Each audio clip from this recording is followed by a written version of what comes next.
भगवान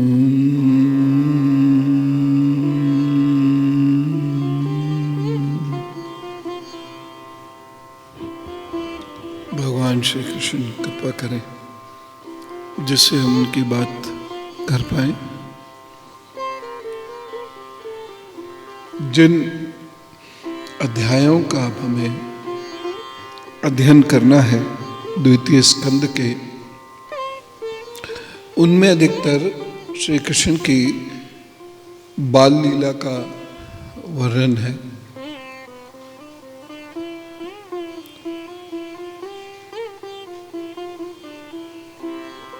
लेकिन उससे पहले हम जो बात करेंगे वो करेंगे जीवन मृत्यु रहस्य की, जिसकी चर्चा हमने पूर्व में की थी।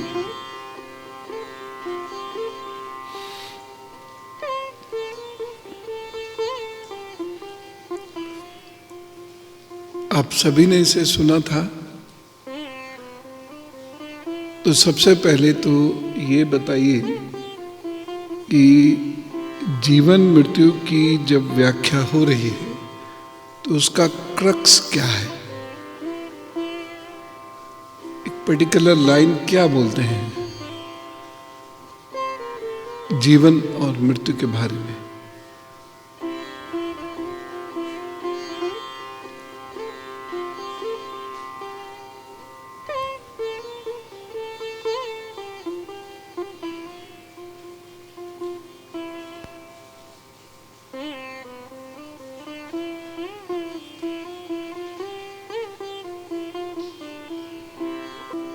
बहुत सिंपल लाइन है, मैंने उसको बहुत जोर दे के बताया था।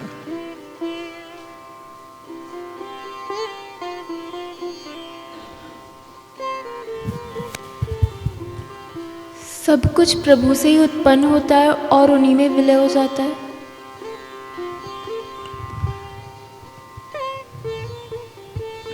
नहीं, थोड़ा अंतर है।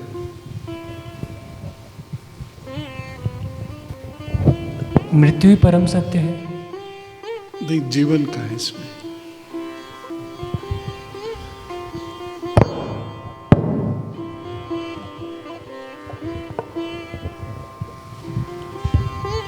समस्त जीवों की उत्पत्ति जल से हुई और उसमें ही विलय होगा। हाँ, यहाँ जो शब्द था हमें उस शब्द को पकड़ना चाहिए। जनरल बातें मत किया करो, जनरल बातें उनको करनी चाहिए जो अध्येता नहीं है। जो अध्येता है, जो रिसर्च स्कॉलर्स हैं, स्टूडेंट्स हैं, उनको जनरल बातें नहीं करनी चाहिए। उनको टिपिकल जर्गन्स का या सेंटेंसेस का या डेफिनेशंस का उपयोग करना चाहिए।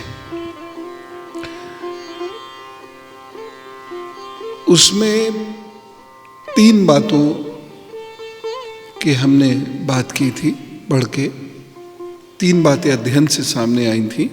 और देखिए, अगर ये नहीं आपको याद हो रहा है ना, तो फिर इतना टाइम मत लगाया कीजिए इधर आने में।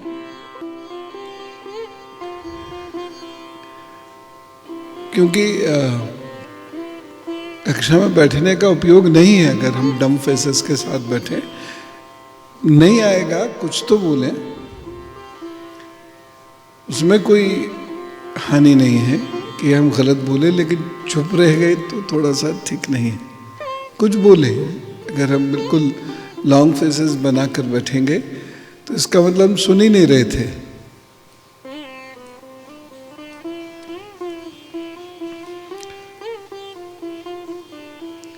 सुनिए जरूर, सुनने से ही याद होगा। एकाग्र चिंतन बहुत महत्वपूर्ण है। ये कोई आवश्यक नहीं है कि हर चीज लिखा जाए। अगर हम एकाग्र होकर सुनते हैं किसी चीज को तो हमें वो याद होने लगती है। तो जिस वक्त कक्षा में है उस वक्त पूरी तरह कक्षा में, इधर उधर कुछ मत सोचो तो याद हो जाएगा। 50% तो निश्चित रूप से याद हो जाएगा।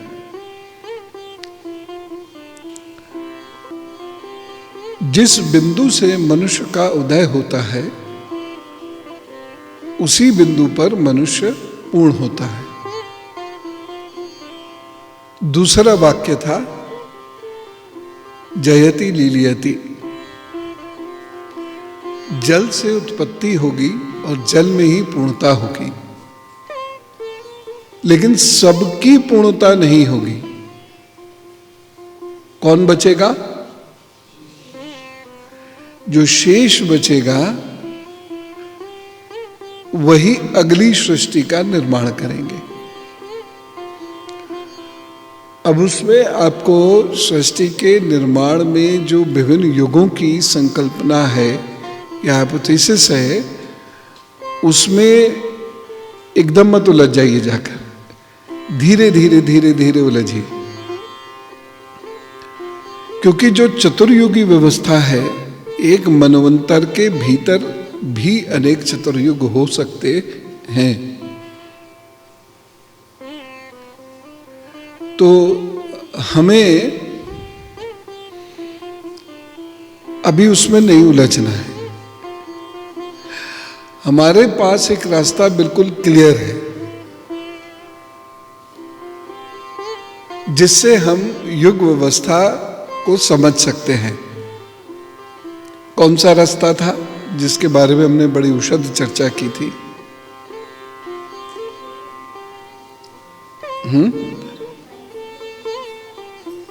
हाँ, पेड़ के जो तने में जो सर्कल्स होते हैं उससे Circles. एज पता लगती है जी। एक तो हमने युग व्यवस्था को पेड़ के तने के चक्र से समझा था। दूसरा पशु पक्षियों के शरीर रचना से समझा था। तीसरा मौसम के अनुसार।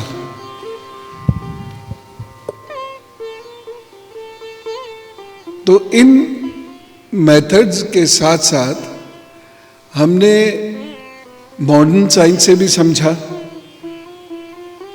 किसका सिद्धांत था? डार्विन का। उसकी बुक का नाम क्या है?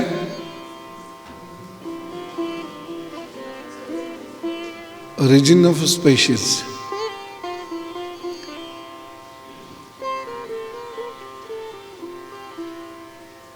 उसके साथ साथ हमने बहुत पहले, जब हम बहुत शुरू में अध्ययन कर रहे थे डीबीएस क्लासेस में, तो हमने एक और सब्जेक्ट को पढ़ा था, एंथ्रोपोलॉजी।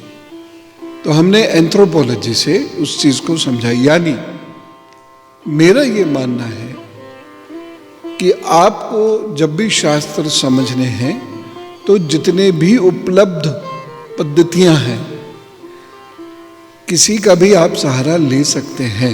मतलब ऐसा नहीं है कि आप आधुनिक विज्ञान का जानबूझकर सहारा नहीं लेंगे, ऐसा नहीं है। दोनों को कोरिलेट करते हुए चलिए तो परिणाम और बेहतर आएंगे। ठीक है?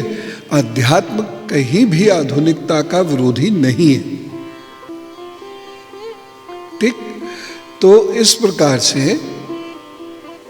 हमने धरती कैसे उदय हुई, धरती कैसे पली बढ़ी, उसके बाद हमने एक लॉ का वर्णन किया था और कहा था कि इससे पहले हमको पता था। किसका लॉ था वो? ग्रहों से संबंधित केपलर्स थ्योरी। केपलर की ऑर्बिटल थ्योरी का हमने जिक्र किया था कि पैराबोलिक स्पीड से सारे प्लैनेट्स घूमते हैं। लेकिन इससे कहीं पहले हमारे पास यह ज्ञान था जो आर्यभट्ट के सूर्य सिद्धांत में है जो ज्ञान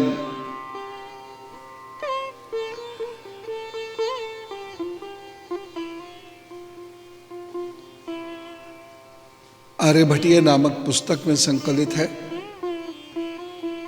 इसके भी अगर आप पूर्व में जाते हैं तो कर्म कांड के जो अध्याय हैं उनमें भी ये है निहित है।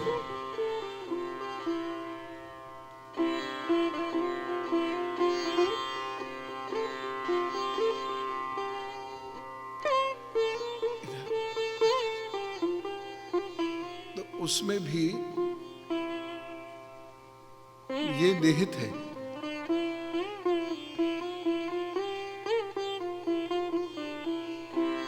जैसे जब हम पूजन करने बैठते हैं तो पुरोहित जी नवग्रह उपासना कराते हैं। आप लोग प्रतिदिन वो श्लोक बोलते हो, ब्रह्मा मुरारी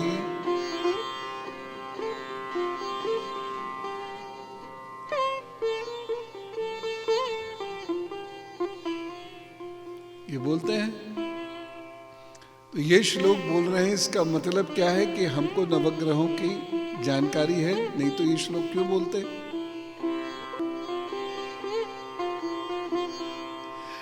मायावी किसको कहा गया है आकाश में या अंतरिक्ष में? राहु को। तो यानी हमें छायाओं के बारे में भी पता है। जो चंद्रमा की छाया हैं दो, ऊपरी छाया राहु, निचली छाया केतु।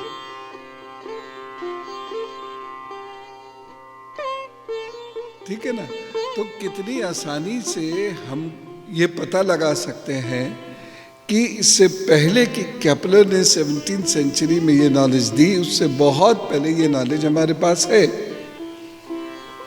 लेकिन हमने उसका दोहन नहीं किया। हम बस ढोल मंजीरे बना के भजन गाते रह गए, जबकि हमारे भगवान उससे कहीं बहुत आगे और बहुत ज्यादा थे। मैं मना नहीं करता भाव पक्ष को, मैं समभाव पक्ष में रमता हूं, लीला पक्ष में मैं स्वयं डूबता हूं, लेकिन इसके इतर भी जो श्री कृष्ण का स्वरूप है, इसके इतर भी जो भारतीय संस्कृति का स्वरूप है, उसकी गहराई से समझ होना हर सनातनी का कर्तव्य है। नहीं तो हम सारे जीवन वहम या भय या लालच से पूजा करते रहेंगे और उस पूजा से कुछ हासिल नहीं होगा।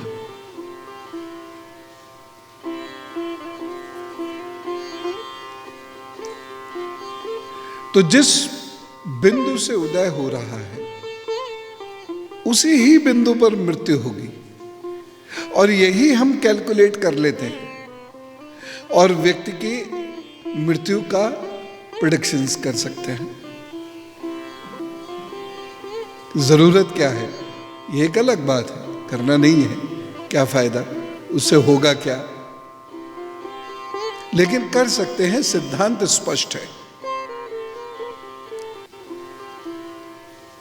अब इस अंतरिक्ष का एक मध्य है, ये मैं थोड़ा सा आपको दूसरी ओर लेके जा रहा हूं। इस अंतरिक्ष का एक मध्य है, उस मध्य में एक प्रकाश पुंज है बहुत ऊंचाई तक, जो अनादि है, अनंत है, वो प्रकाश पुंज है।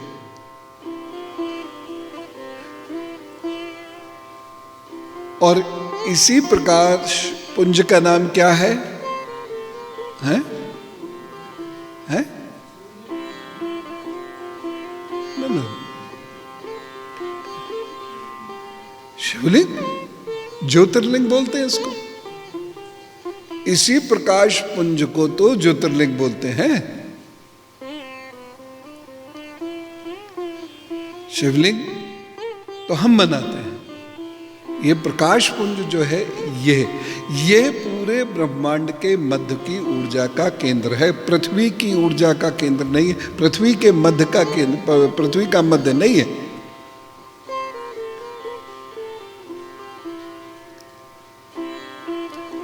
ऐसे ही हर ग्रह की एक निश्चित आवृत्ति है, ताप है।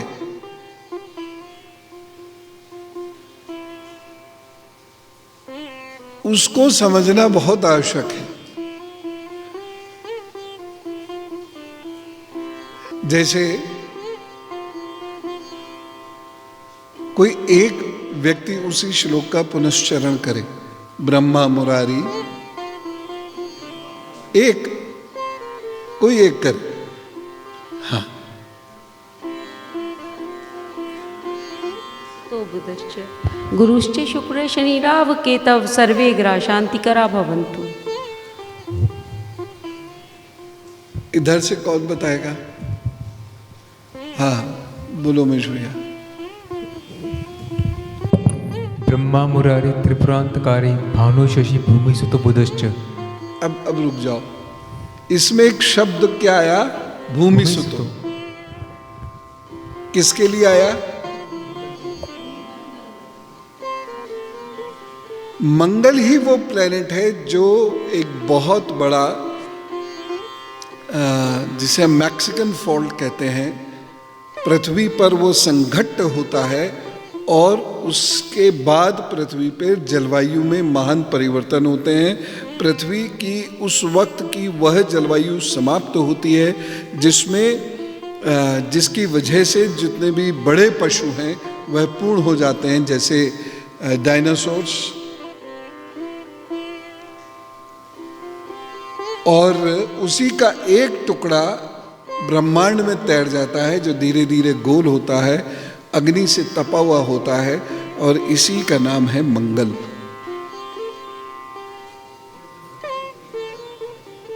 ये मंगल है, ठीक है।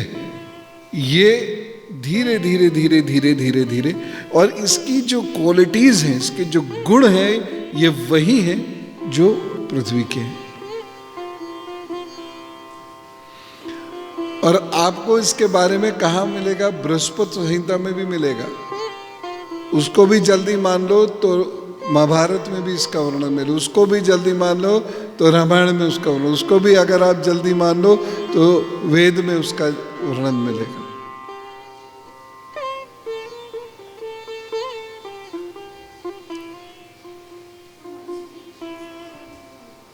हाँ, उसमें भी इसका वर्णन होगा। कंसोलिडेटेड नहीं होगा, चित्रा हुआ होगा, लेकिन वहां भी इसका वर्णन है।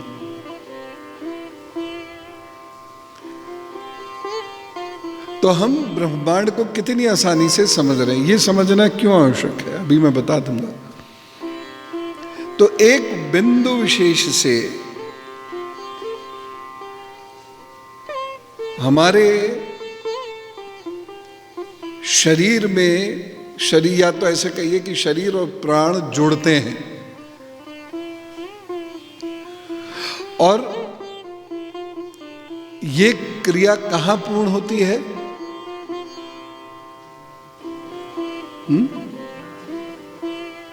हाँ, जोर से बोलो। जो भी नाभि, नाभि किससे जुड़ती है?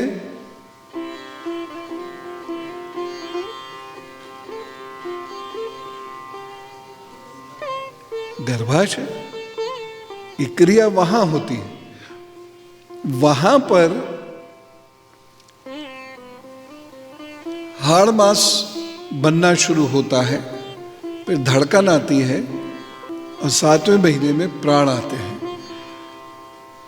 इसलिए कहीं कहीं तिमासा पूजा जाता है, क्योंकि 3रे महीने हृदय धड़कना शुरू होता है बच्चे का। और सदमासा तो पूजा ही जाता है सामान्यता, क्योंकि उसके बाद उस पृथ्वी तत्व में, हाड़ मास में, पंच महाभूत में प्राण आते हैं, यानी यहां वो मनुष्य बनना प्रारंभ होता है। ये कितनी वैज्ञानिक पद्धति है।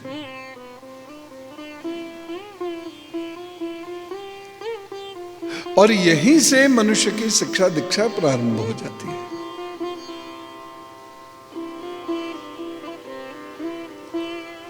यानी गर्भ से। तो मनुष्य की जो शिक्षा दीक्षा है वो गर्भ से प्रारंभ होती है।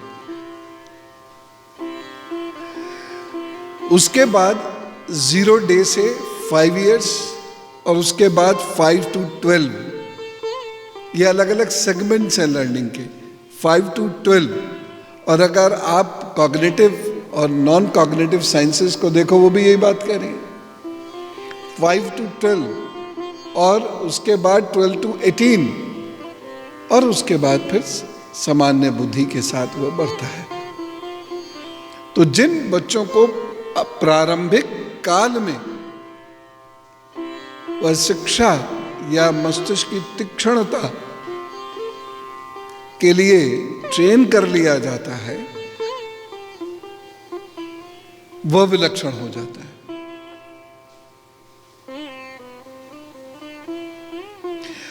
और यही मैंने आपको बताया था कि ज्ञान जब मिल रहा हो तो सोना नहीं चाहिए। आपको याद आया?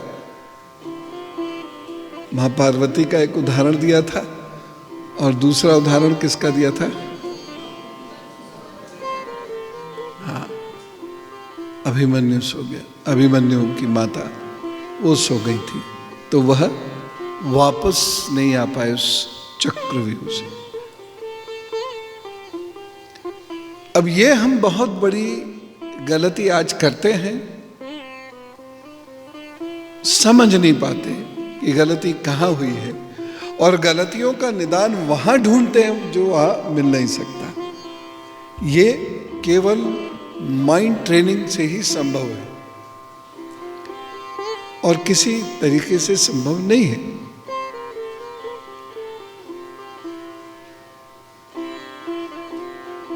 और माइंड ट्रेनिंग का मतलब ही आपका व्यक्तित्व है, पर्सनैलिटी, और इसी में आपके 5 पार्ट्स हैं आत्मा के, जिसे हम कहते हैं पंचकोश, जिसके बारे में हमने डिस्कस किया था, आप लोग जानते भी हैं। पहला कोश शरीर, फिर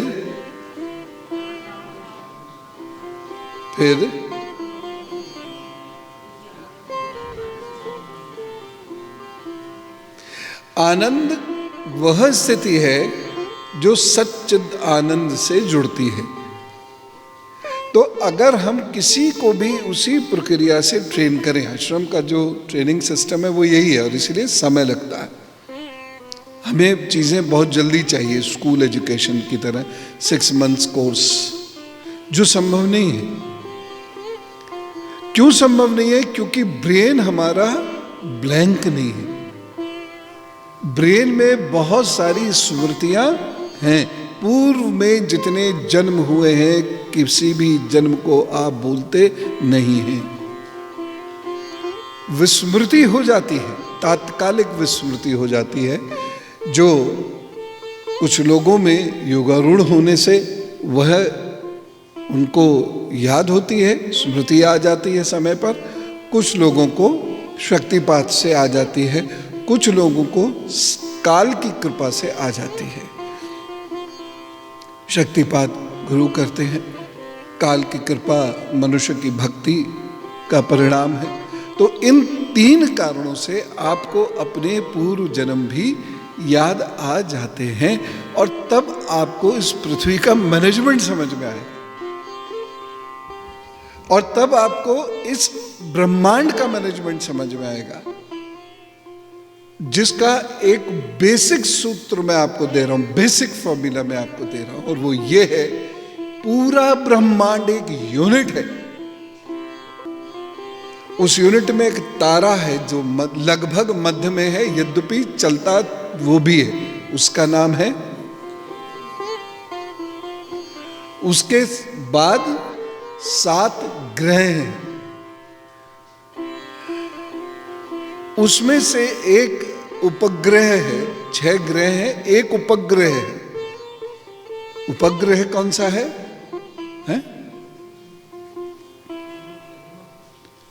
चंद्रमा सैटेलाइट है, किसकी?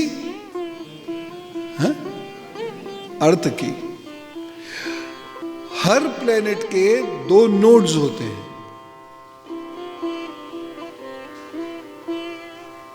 उन नोड्स पर छाया रहती है, उसको राहु और केतु कहते हैं। अब ये सारी चीजें हमको कहानी बनाकर समझाई गई हैं जिससे कि हम सब लोग समझ सकें।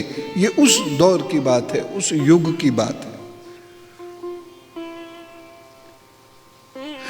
और जब प्लैनेट्स का मूवमेंट होता है तो उनकी दूरी और गति, इसकी समझ हमें वेद देते हैं। तो वैदिक ज्योतिष का जो अर्थ है वो ये कैलकुलेशन है, प्रेडिक्शंस नहीं है। तो उसकी समझ हमें उससे आती है और उसकी समझ से हम इस पूरी यूनिट में क्या हो रहा है या होगा वो ड्रॉ करते हैं। अद्भुत बात है। देखो रामायण में इसका उल्लेख है। वो कहते हैं जल्दी करिए,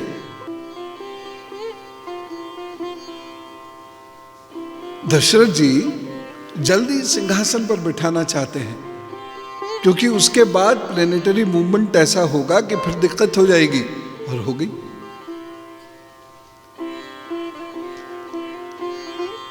और यहां समझ में आता है कि काल मनुष्य से कितना बड़ा है। भगवान भी जब मनुष्य वेश में आते हैं तो वह भी उसी काल के अधीन होते हैं।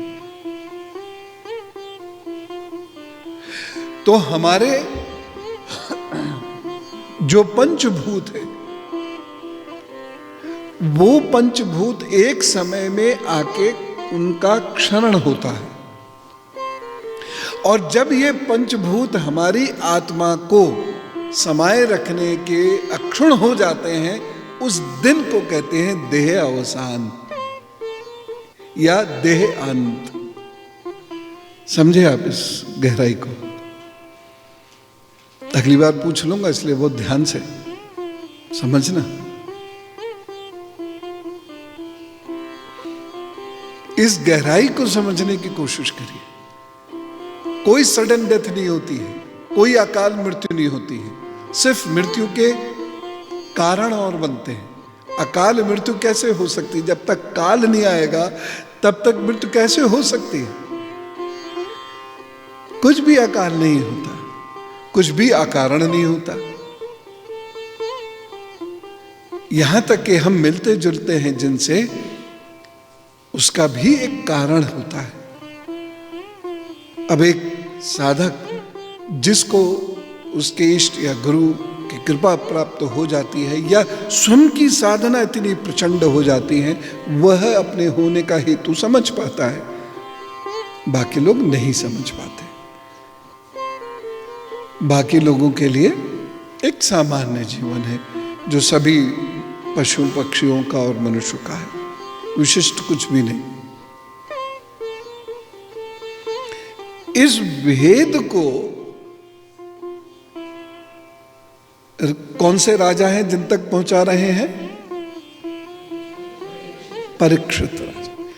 इस भेद को पहुंचाया जा रहा है कि ये जो रहस्य है कि आप एक बिंदु, और हर बिंदु में पांचों तत्व हैं, कितना भी सूक्ष्म क्यों ना हो, कितना भी सूक्ष्म क्यों ना हो, उसमें पांच तत्व हैं। कितना भी बड़ा क्यों ना हो, उसमें भी पांच। हर वो चीज जिसका अवतरण धरती पर हुआ है, चाहे वो छोटा सा कण ही क्यों ना हो, उसमें जैसे अणु को आप तोड़ते चले जाओ, तोड़ते चले जाओ, तो ऐसा थोड़ी है कि रेत के एक कण को आप तोड़ोगे तो अणु गिर जाएगा कहीं, दो अणु बन जाएंगे। फिर उसको तोड़ोगे, फिर और अमीबा को बीच में से हटा दो, काट दोगे, दो अमीबास बन जाएंगे। चार टुकड़े कर दोगे, चार अमीबास बन जाएंगे। ठीक है ना? तो हर जगह हमारे सेल्स में, अगर मैं उसे विज्ञान की भाषा में कहूं तो, खुद को मल्टीप्लाई करने की शक्ति होती है। यह शक्ति ज्यादा भी नहीं होनी चाहिए क्योंकि अति सर्वत्र वर्जेत, excess of everything is bad. जब ये जरूरत से ज्यादा मल्टीप्लाई होंगे तो कैंसर हो जाएगा। लेकिन ये मल्टीप्लाई होना, इसका मतलब क्या हुआ? रोग से उबर के आना। और ये मल्टीप्लाई, अब देखिए हमारा कनेक्शन ब्रह्मांड से कैसे जुड़ता है। ब्रह्मांड का एक अक्षर है, उसकी ध्वनि क्या है? उस ध्वनि को जब आप यत्तु पिंडे तत्व ब्रह्मांडे, जब उस ध्वनि को शरीर के भीतर समाहित कराओगे उस रूप में जो मैं आपको बताता हूं, तो ये वहां सेल्स को रिजुविनेट करने लगेगा। और ने किसी ध्वनि सुनी होगा, उस ध्वनि से होने लगेगा। आज बहुत सारी दवाइयां हैं, मेडिकल साइंस ने बहुत तरक्की की है, आयुर्वेद ने बहुत तरक्की की है, होम्योपैथी ने बहुत तरक्की की है, लेकिन जो सेल्स है, मैं पूरी बॉडी की बात नहीं कर रहा हूं, सेल्स की बात कर रहा हूं, वो रिजुविनेट होने लगते हैं। और इस पर कुछ देशों में बड़ी गंभीर रिसर्चेस भी हुई हैं, और उसका परिणाम ये आया कि धीरे धीरे हमारे सेल संतुलित होने लगे। लोगों के कैंसर्स भी ठीक हो गए, जो इनिशियल स्टेजेस पे होंगे वो ठीक हो गए। और यहीं से, चूंकि हमारी आत्मा, ये हमें लगता है शरीर से जुड़ी हुई है, ये हमें लगता है हमारी आत्मा किसी माता पिता से जुड़ी हुई है ना, हमारी आत्मा उस ब्रह्मांड से जुड़ी हुई है जहां ईश्वर का निवास।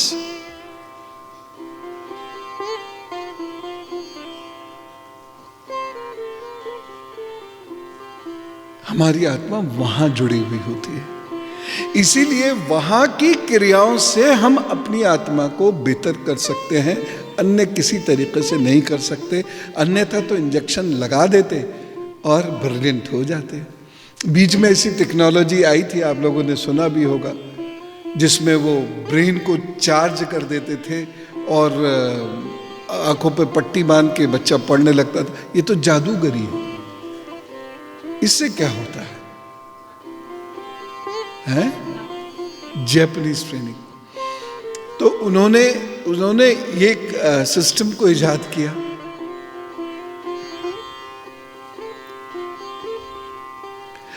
हमने शिविर में अगर ध्यान हो तो ये क्रिया की थी लैंसडाउन में, है?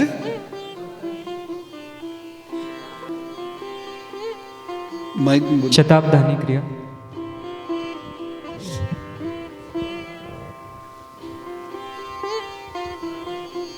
नहीं, त्राटक तो है ही है।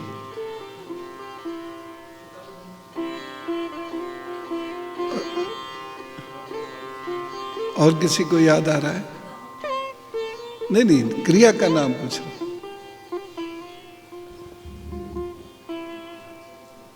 हाँ, बच्चों को करवाई थी एक क्रिया और इमीडिएट रिजल्ट्स आए थे। मेरे ख्याल से शायद घंटे भर में रिजल्ट्स आ गए थे। शताब्दानी सही कह रहे हैं, लेकिन कॉन्फिडेंस हिला हुआ था। वो क्रिया ये हमारे यहां बहुत होती थी, धीरे धीरे विलुप्त हो गई। और मैं बार बार जो आपसे कहता हूं कि लिखो मत, सुनो, सुनकर याद रखो। वो क्या है? ये क्रिया तो है। मनुष्य के ब्रेन में इतनी शक्ति होती है क्योंकि वो ब्रेन अपने आप में पूर्ण अंतरिक्ष है। 100 बिलियन न्यूरॉन्स का एक अंतरिक्ष है। उस अंतरिक्ष से जैसे ही आप जुड़ते हैं, आपके ब्रेन में उतनी शक्ति आनी शुरू हो जाती है। थोड़ा कम ज्यादा हो सकता है। और जुड़ते कैसे हैं?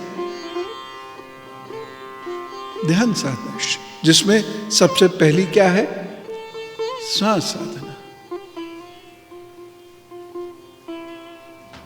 वही पूरक, कुंभक, रेचक, वही श्वास साधना से आप जुड़ते जुड़ते जुड़ते जुड़ते उस स्तर तक पहुंच सकते हैं। काश कि हमारा भक्त समाज, मैं बहुत बोल्डली ये स्टेटमेंट दे रहा हूं, काश कि हमारा भक्त समाज इसे समझे। जो बार बार श्री कृष्ण समझाना चाहते हैं उसको समझे। भारतीयों के मस्तिष्क पूरी दुनिया में सराहे जाते थे, ऐसे ही थोड़ी, क्योंकि जेनेटिकली हम इतने स्ट्रांग हो चुके थे ब्रेन के मामले में। अब धीरे धीरे धीरे धीरे उसमें इंटरफेस डेवलप हो गया है। इसलिए अब आप मेरे साथ जब जाते हो, हालांकि चोरी से मोबाइल का प्रयोग कर लेते हो, ना करो, कुछ भी नहीं होगा आपका। बच्चों को क्या जरूरत है, ज्यादा से ज्यादा 10 मिनट पेरेंट से बात करनी है, बाकी क्या जरूरत है। तो केवल मौन में अकेले रहने पर ही वह क्रिया प्रारंभ हो जाती है स्वतः। इसलिए मैं मौन मौन बहुत चिल्लाता हूं। आज मैं उसका रहस्य उद्घाटित कर रहा हूं, जो नहीं रखा जाता लोगों से। घबराहट होने लगेगी, बेचैनी होने लगेगी। जैसे ही आप बोलते हैं आप पंचभूत का हिस्सा हो जाते हैं, और जैसे ही आप मौन में चले जाते हैं अंतरिक्ष का हिस्सा हो जाते हैं। ईश्वर का स्थान अंतरिक्ष है। पंचभूत में ईश्वर किस रूप में रहता है? सुप्त अवस्था। पिछली बार पढ़ा था हमने, मैं नहीं कह रहा, ईश्वर भागवत कह, आपको उसको जगाना पड़ता है। और ना वो आपकी वाणी सुनता है और ना ही मन सुनता है, वो भाव, वह साधना, वह सुनता है।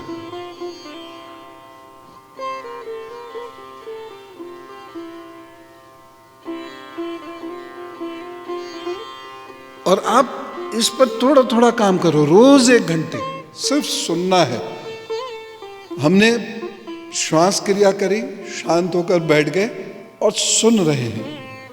और जब आप सुन रहे हो तो किसी चीज से कोरिलेट करते चले जाओ उसे। जैसे मैंने कहा ब्रह्मांड, तो ब्रह्मांड का चित्र कोरिलेट करते जाओ और उंगलियों से उसको काउंट करते जाओ। 5 नंबर पे ये सीखा था, 10 नंबर पे ये सीखा था।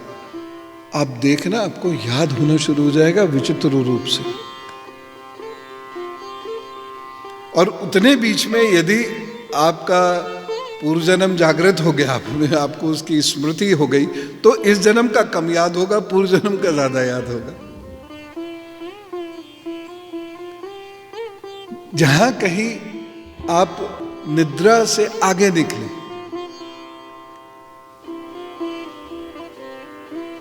या लैम्डा स्टेट ऑफ माइंड में पहुंचे, अगर विज्ञान की भाषा में कहूं तो आप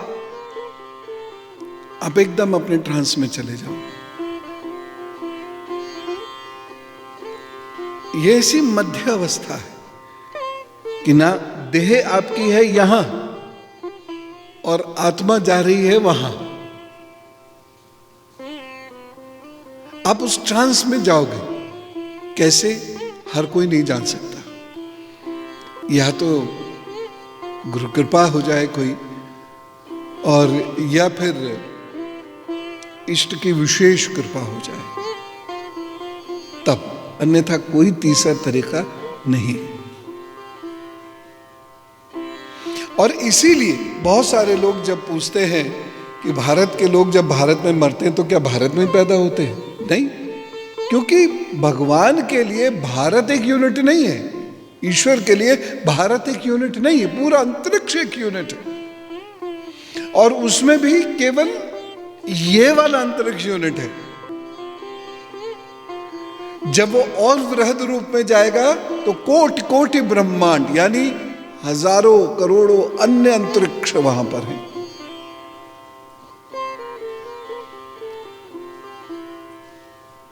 कोटि कोटि के 2 अर्थ होते हैं। जब सूक्ष्म रूप में लेते हैं तो इसका अर्थ है प्रकार, जैसे 33 प्रकार, 33 कोटि, इसका मतलब करोड़ नहीं है। और जब हम इसे वृहद रूप में लेते हैं तो कोटि का मतलब होता है अनेक। तो अनेक ऐसे ब्रह्मांड हैं। तो ईश्वर के लिए, चूंकि ईश्वर सर्वव्याप्त है, ओमनीपोटेंट, ओमनीसेजेंट, ओमनीप्रेजेंट, तो वो सर्वव्याप्त है, सर्वबलशाली है, इसलिए उसके लिए टोटल मिला देने पर एक यूनिट बनती है, जिसका एक अभिन्न हिस्सा ये वाली यूनिट है। और हमारे लिए क्या यूनिट है? हाँ, बना के दिखाओ भारत यूनिट। एक मोहल्ला बना लो, स्वयं हमारी आत्मा। अब एक मोहल्ले के अधिपति नहीं हो सकते आज। हमारी यूनिट, हमारी आत्मा। मनुष्य का सिर्फ यही अधिकार है, और यही जो समझ जाता है उस समझता है कि मैं ईश्वर के सामने कितना बौना हूं, मेरी क्या बिसात है। और जो लोग साधक होते हैं, जिनको वास्तव में हम साधु कहते हैं, उनको ये सत्य समझ में आ जाता है, इसलिए उनके अंदर का अहम समाप्त हो जाता है। किसी भी चीज का है, छोटा सा भी अहम नहीं मिलेगा उनके अंदर।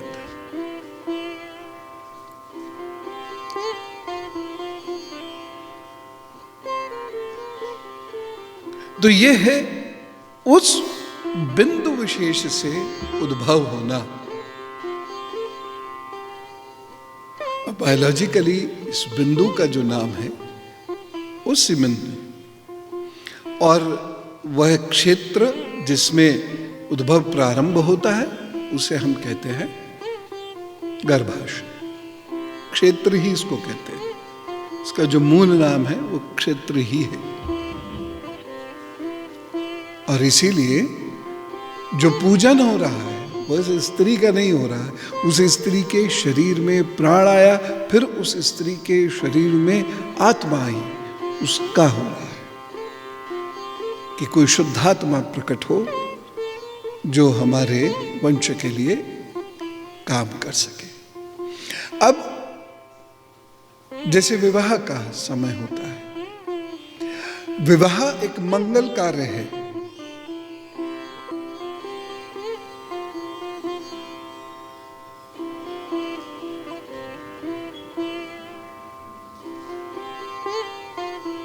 विवाह एक मंगल कार्य है, लेकिन प्रत्येक प्रकार का मंगल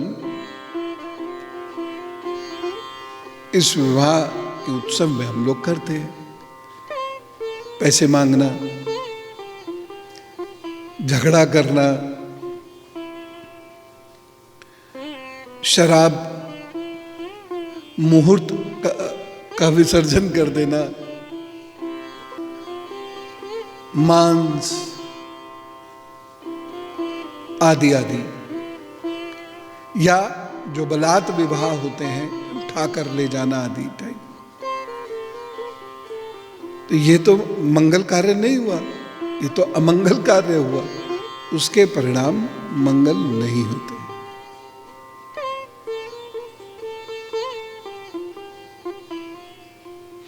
ये श्री कृष्ण के माध्यम से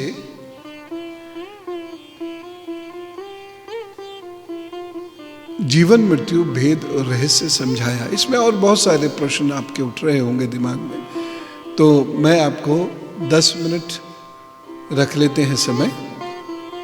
आप अपने प्रश्न जो मन में हो वो पूछ सकते हैं।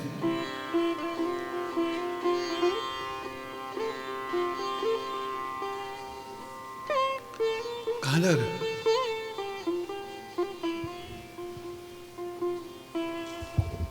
राम राम गुरुजी, मेरे 2 सवाल हैं। अगर हम ब्रह्मांड का मध्य बिंदु ज्योतिर्पुंज ज्योतिर्लिंग के रूप में मानते हैं, तो फिर 12 ज्योतिर्लिंग या 16 ज्योतिर्लिंग का वर्णन हम क्यों करते हैं? और दूसरा सवाल ये है कि जब हम शिक्षा का कालांतर या उसका क्रम देखते हैं तो 0 to 5 देखते हैं, 5 to 8 और 8 to 12 देखते हैं। जबकि आप सही समझाया कि प्री नेटल स्टेज पर भी शिक्षा प्रारंभ हो जाती है, व्यक्तित्व बनना शुरू हो जाता है। तो 0 का मतलब तो हुआ जन्म लेना, जन्म से लेकर 5 साल। तो जन्म से पहले की जो स्थिति है उसको हम किस तरह से कैटेगराइज करेंगे समय के संदर्भ में, काल के संदर्भ में? देखिए, पहले हम बात करते हैं ज्योतिर्लिंगों की। लॉन्गिट्यूड लैटिट्यूड के आधार पर ज्योतिर्लिंग पूरे अंतरिक्ष में है। भारत में 12 है और भी स्थानों पर है। भारत में 12 है, ठीक। और ये एक निश्चित आकृति या निश्चित स्थान पर है।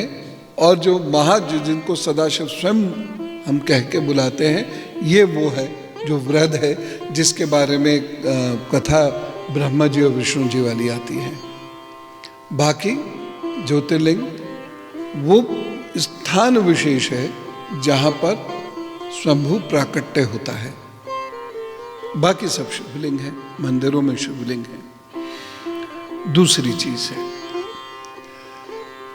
0 to 5 की जो पद्धति है, ये पाश्चात्य पद्धति है। पाश्चात्य दर्शन जो है ये अलौकिक दर्शन नहीं है, लौकिक दर्शन है। तो जब इसको बच्चा सामने दिखता है तो वहां से ये प्रारंभ होता है, यानी 0 डे।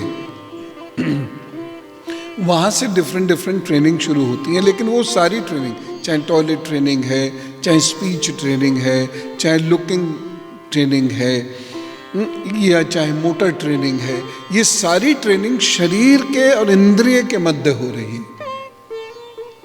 इसमें आत्म तत्व है ही नहीं। जबकि हम जहाँ से प्रारंभ कर रहे हैं वह उस दिन से प्रारंभ करते हैं जब बच्चा गर्भ में चिंतन और एक्शन करने लगता है, रिस्पॉन्ड करने लगता है। जैसे संगीत को रिस्पॉन्ड करता है, जैसे ध्वनि को रिस्पॉन्ड करता है, जैसे मूवमेंट को रिस्पॉन्ड करता है। तो वो इसीलिए तो कर रहा है क्योंकि उसके इंद्रियों का विकास हो रहा है। कान से सुन रहा है या स्पर्श से जान रहा है, जिस भी प्रकार से वो जान रहा है, तो रिएक्ट कर रहा है। रिएक्ट तभी कर रहा है जब उसका ब्रेन कुछ कह रहा है। तो ये जो है पाश्चात्य जगत में यह सिद्धांत नहीं है, अभी तक नहीं है। कि हम लोगों के यहाँ इसीलिए जब संतानोत्पत्ति प्रारंभ करनी होती है उससे पहले से ही उसका प्रशिक्षण प्रारंभ होता है। ये प्रशिक्षण थ्योरेटिकल नहीं होता। ये इसमें 3 अवस्थाएं होती हैं, मानसिक, इंद्रियगत और शारीरिक। ये तीनों अवस्थाओं का प्रशिक्षण होता है। और उसके बाद गर्भाधान आदि होता है। इसलिए गर्भाधान को एक संस्कार माना जाता है, पुंसवन संस्कार है। उसके बाद फिर जो बाकी संस्कार होते हैं ये किए जाते हैं, जो संस्कार हैं ये किए जाते हैं। इतना वैज्ञानिक सिस्टम है कि उसी समय से आप बच्चे को यदि ट्रैप कर लेंगे तो जेनेटिक डिफॉर्मिटीज भी आप काफ़ी हद तक कंट्रोल कर सकते हैं, मेंटल डिफॉर्मिटीज भी काफ़ी हद तक कंट्रोल कर सकते हैं। और यदि वह बच्चे बहुत सारे और मेडिसिन्स लेकर जन्म ले रहे हैं तो उन मेडिसिन्स के प्रभाव से उसके भीतर बहुत सारे दुर्गुण उत्पन्न होते हैं।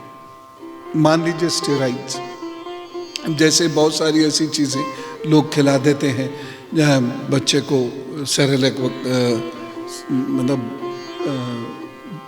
कुछ इस प्रकार की चीज़ें, जैसे पहले तो सिलबट्टा था, ये सब उस पर घर में बनाते थे। तो ऐसी बहुत सारी और चीज़ें आ जाती हैं जो बच्चा खाता है। उसमें ऐसी रिपोर्ट्स हैं कि स्टेरॉइड्स होते हैं, उनकी कोई आवश्यकता नहीं है। लेकिन अब किसी पे समय नहीं है।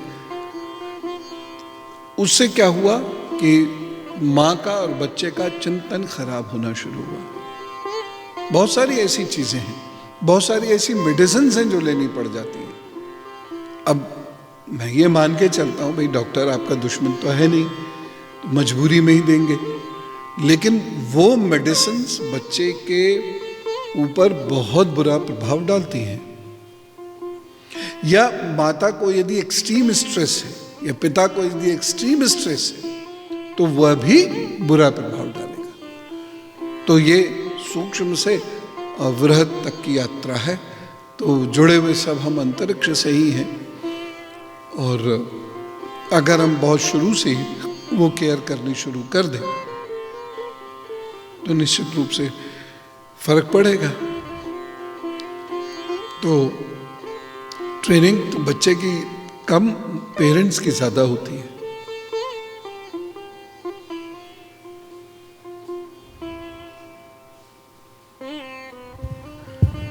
जो आपने कोटि शब्द का मतलब बताया था, तो जैसे हम बोलते हैं किसी अपने बुजुर्ग से आपको कोटि कोटि नमन, या फिर हम माँ को बोलते हैं आपको कोटि कोटि नमन, तो इस यहाँ पर कोटि का क्या मतलब हुआ?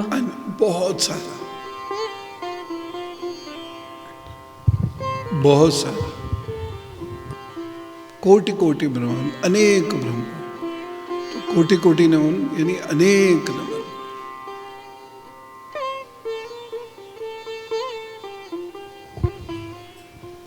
गुरुजी, जब इंडियन फॉल्ट लाइन की वजह से प्रलय आई थी धरती पे, तो कुछ लोग, कुछ शेष बचा था इस पे भी। जब मंगल की उत्पत्ति हुई इसी दौरान, तो क्या वहाँ पे भी कुछ शेष बचा था उस पर? नहीं, देखिए, जब जैसे हम इंडियन फॉल्ट लाइन बोलते हैं, ये समय अलग है। यहाँ पर उल्का पिंड आकर गिरा था। मंगल की जो उत्पत्ति हुई है वो हुई टूट कर ही है पृथ्वी, लेकिन उसका काल बहुत पहले का है।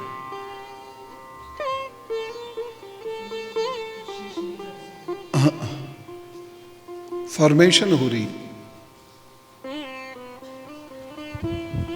राम राम गुरुजी।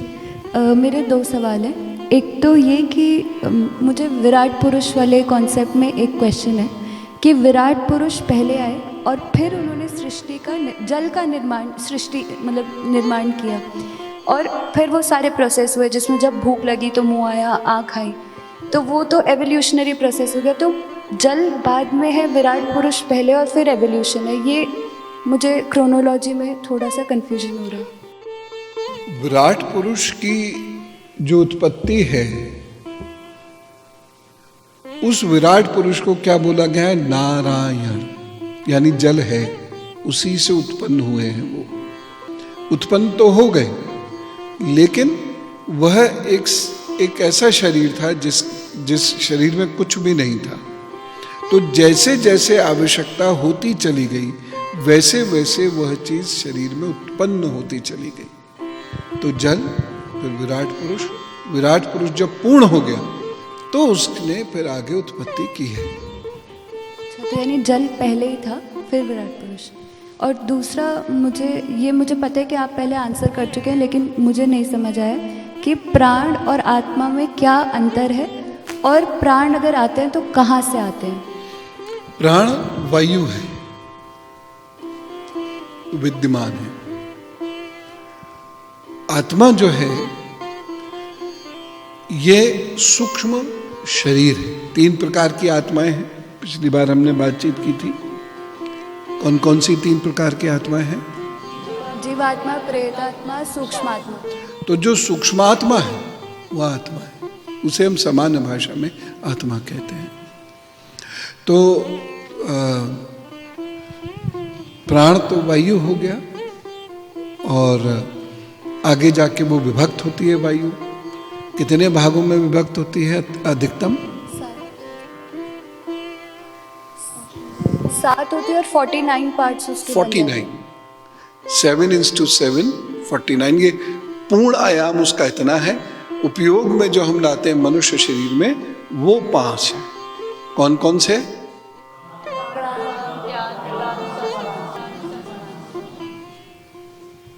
ये 5।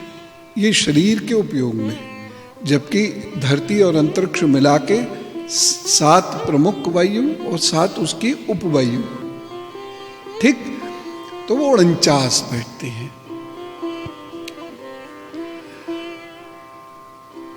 तो ये जो वायु है, इससे हमारे अवयव धड़कते हैं, लिम्स इस वायु से काम करते हैं, ठीक है ना।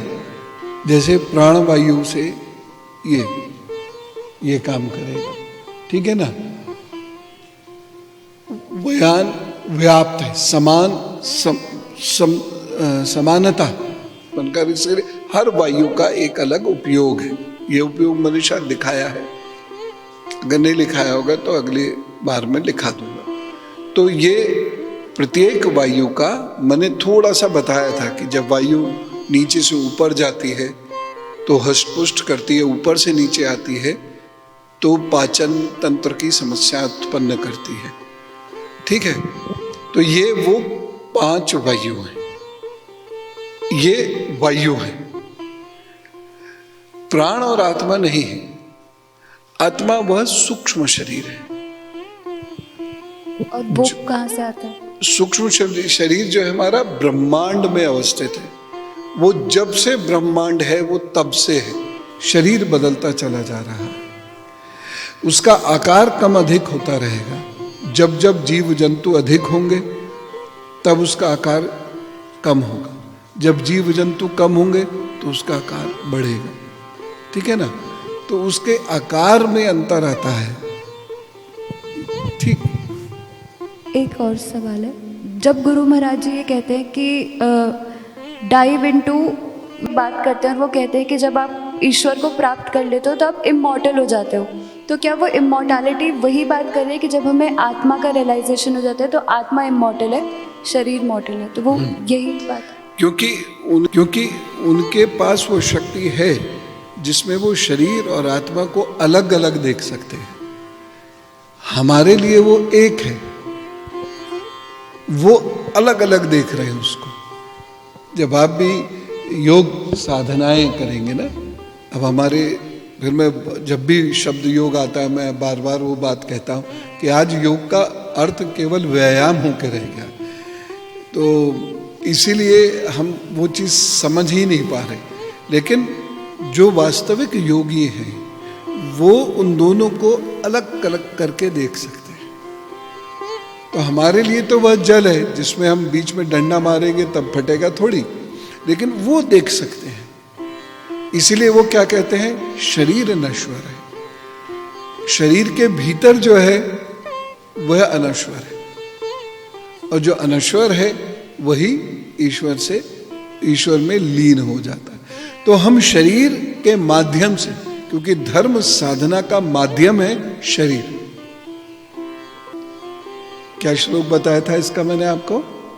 शरीर माध्यम खलु, तो ये धर्म की साधना का माध्यम है शरीर। शरीर रहते हम जितनी साधना कर लेते हैं या अपने जीवन को जितना उच्च कोटि का बना लेते हैं, विचारों को जितना साध लेते हैं, हमारी जो आत्मा है, जो इमॉर्टल है, वो उतना ही ईश्वर के करीब पहुंच जाती है। एक और चीज पूछ रही हूँ, जब आपने लिखा था body is the bridge between 2 worlds, तो वो यही है। 2 विश्व हैं, उनको ब्रिज करता है हमारा शरीर। इसलिए शरीर की उपादेयता समाप्त नहीं की जा सकती। शरीर भी बहुत आवश्यक है, क्योंकि जितने भी पाप हैं पुण्य हैं वो शरीर से जुड़े हुए। पाप का फल शरीर को मिलता है और पुण्य का अर्जन भी शरीर को होगा। अब आप इसमें गरुड़ पुराण का उल्लेख कर सकते हैं कि गरुड़ पुराण में तो ये लिखा है कि जब मृत्यु हो जाती है उसके बाद वह सूक्ष्म शरीर है आपका, जब उसका प्यूरिफिकेशन हो जाता है तब वह सूक्ष्म शरीर ईश्वर के चरणों में पहुंच जाता है। गुरुजी, जो भी दीदी ने बात की थी वो 2 वर्ल्ड्स वाली, जिससे रिलेटेड भी जो बात थी, तो वो द्वैत और अद्वैत वाली ही थी। मतलब गुरु महाराज जी को हम अभेददर्शी बोल सकते हैं उस कॉन्टेक्स्ट में। बिल्कुल बोल सकते हैं। और मेरे को एक क्वेश्चन और था, ये था कि जब हमारा विचार ईश्वर के विचार से मिल जाता है तब वो सच्चिदानंद वाली अवस्था आ जाती है, पर जो विचार है वो तो मन से जुड़ा है। तो फिर जो पिछली क्लास में आपने बताया था कि वाणी और मन की वहाँ तक पहुँच नहीं है। विचार की तो है, ये तो कॉम्पोनेंट्स है। जैसे शरीर की पहुंच ईश्वर तक नहीं है, लेकिन शरीर तो बनता है ना, उसी शरीर से ही साधना होती है। समझ रहे? तो वो 5 तत्व जो है वो ईश्वर तक नहीं जाते, लेकिन उनके भीतर बैठी आत्मा ईश्वर तक जाती है। तो वो 5 तत्व वीन हो जाएंगे और आत्मा जो है ईश्वर तक पहुंच जाएगी। तो वाणी और मन को हम मॉर्टल बोल सकते हैं? वाणी नहीं, मॉर्टल नहीं है। वाणी और मन की आवाज ये अलौकिक है, which can not be seen. तो वाणी और मन की आवाज से भगवान तक नहीं पहुंचती। भगवान तक क्या पहुंचता है? आपकी साधना, आपका भाव। नहीं समझे? गुरुजी, क्या मन फिजिकल हो गया और विचार और भाव मेटाफिजिकल हो गए? नहीं है, दोनों मेटाफिजिकल, लेकिन वो ट्रेवल नहीं कर रहा है। जैसे बहुत सारी साउंड है जो आइनोस्फीयर पे जाकर रुक जाएगी, उसके आगे ट्रेवल नहीं करेगी। साउंड तो साउंड ही है, लेकिन वो ट्रेवल नहीं करेगी। एक पर्टिकुलर साउंड वहां ट्रेवल करेगी, वो ओम। समझ रहे हो? जैसे मान लो कि 1 म्यून का या 1 सेंटीमीटर का, मान लो 1 सेंटीमीटर का होल है, बाकी साउंड है 2 सेंटीमीटर की, एक साउंड है 1 सेंटीमीटर की। तो जो 1 सेंटीमीटर वाली है वो थ्रू कर जाएगी, जो 2 सेंटीमीटर वाली है वो थ्रू नहीं करेगी। ये इसका मतलब है। द्वैत दर्शन क्या है? जिसमें शरीर, जिसमें द्वैत, 2 चीजें आ गई, वो द्वैत हो गया। अद्वैत क्या हो गया? केवल आत्मा हो गई, शरीर नहीं हुआ, विदाउट बॉडी। प्रज्ञानाम ब्रह्म अहम ब्रह्मास्मि, ये अद्वैत हो गया। तो उपनिषद अद्वैत का वर्णन करते हैं। श्री कृष्ण उद्धव को जो कहते हैं जाकर बात करके आओ गोकुल में, तो अद्वैत दर्शन है। श्री कृष्ण द्वैत दर्शन नहीं देते हैं, अद्वैत दर्शन देते हैं। ठीक है ना? अद्वैत फिलॉसफी। तो हमारा जो शरीर है, एग्जिस्टेंस तो शरीर का भी है, लेकिन ये शरीर ईश्वर तक नहीं जा सकता, फट जाएगा। अगर कोशिश भी करेंगे तो फट जाएगा। तो ईश्वर तक जाने के लिए तो सूक्ष्म तत्व ही जाएगा, और वो सूक्ष्म तत्व जितना प्योर होगा उतना ही आगे बढ़ता जाएगा, और जितना इम्प्योर होगा वो वही रुक जाएगा, वो नरकगामी हो जाएगा, नरक लोक की तरफ चला जाएगा, प्रताड़नाएं सहेगा। तो प्रताड़नाएं उस शरीर को भी मिलती हैं और पंचभूत वाले शरीर को भी मिलती हैं। सुख और दुख क्या है? दुख क्यों है? किसी भी मनुष्य को दुख क्यों है? भगवान बुद्ध ने अपने तरीके से समझाया, सनातन संस्कृति अपने तरीके से समझाती है ये दुख क्यों है। और दोनों में ही कर्म का ही महत्व है कि हमारे ही कर्म हमारे लिए दुख लाते हैं, और जो उस दुख को समझ जाते हैं वो भय खाते हैं गलत काम करने से। जो उस दुख को समझ जाते हैं, जैसे गुरु महाराज समझ गए थे, वो भय खाएंगे। उनको पता है, जैसे आपको पता है कि बाहर जाने से भीग जाएंगे, तो आप नहीं जाएंगे, क्योंकि उनको पता है कि क्या ताड़ना होती है, ताड़ना क्या है, कितनी है, भयंकर है। तो वह जिसे हम कहते हैं ना ईश्वर से डर के चल लो, वो ये है कि कोई गलत काम ना हो जाए। अल्टीमेट प्योरिटी अगर वो नहीं है तो ईश्वर के कभी दर्शन नहीं होंगे। वो कल्पना में हो सकता है, दर्शन नहीं होंगे, क्योंकि जिसको ईश्वर के दर्शन हो जाते हैं उसके अंदर धीरे धीरे कमियों का, बुराइयों का, मृत्यु भय का क्षरण होता चला जाता है। अगर ये है तो ईश्वर दर्शन नहीं हुए, वो कल्पना थी। तो साधक हमेशा इनवाइट करता है, मृत्यु आओ, बहुत हो गया। बाकी जो व्यक्ति है जो मृत्यु के रहस्य को, जीवन मृत्यु के रहस्य को नहीं समझता, वो कहता है मृत्यु से बचने के लिए क्या करें। तो हमने जो है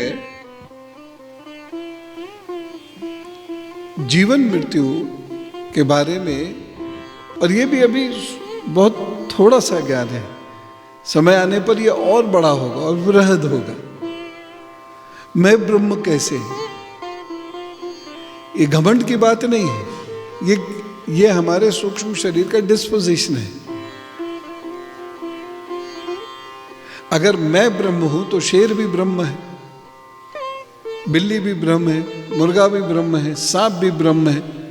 तो एक ब्रह्म दूसरे ब्रह्म से डर के क्यों भाग रहा है?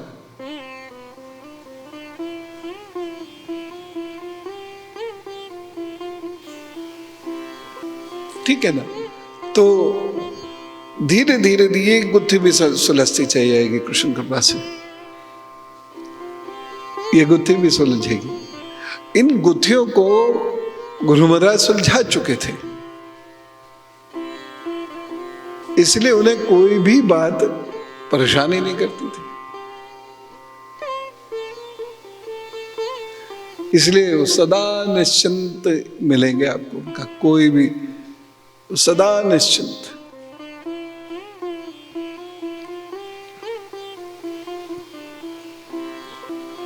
तो सच्चा साधु वही होगा जो लगभग समावस्था को प्राप्त कर पाएगा। एब्सोल्यूट इक्वानिमिटी तो केवल भगवान ही प्राप्त कर सकते हैं, लेकिन रिलेटिव इक्वानिमिटी प्राप्त हो जाती है।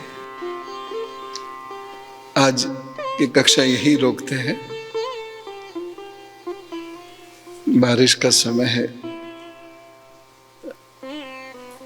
यज्ञ का समय है, तो यज्ञ करते हैं सब लोग, जिससे कि समय रहते ये प्रकल्प भी पूर्ण हो जाए।